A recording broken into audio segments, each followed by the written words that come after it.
Sinampahan ng reklamo ng Department of Social Welfare and Development o DSWD sa Office of the Ombudsman ang ilang mga barangay official sa Iloilo. Kaugnay ito ng sumbong ng kanilang mga beneficiaries na kinukuha umano ng mga ito ang ayudang dapat ay kanilang tinatanggap, partikular sa Assistance to Individuals in Crisis Situations o AICS program.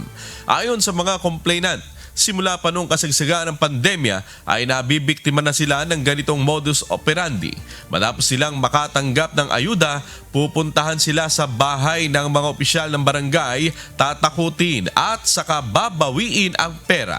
Pero mas lumala pa umano ngayon dahil lumaki pa ang kinakaltas sa dapat nilang matanggap na ayuda. Sa 10,000 pisong cash assistance, 1,000 hanggang 2,000 na lamang ang natitira sa mga benepisyaryo na nakalaan sana para sa kanilang medical at burial assistance. Pare-parehas yung kwento nila. Sa 10,000 na ibinigay sa kanilang tulong pinansyal, pilit kunin yung 8,000 hanggang 9,000 pesos.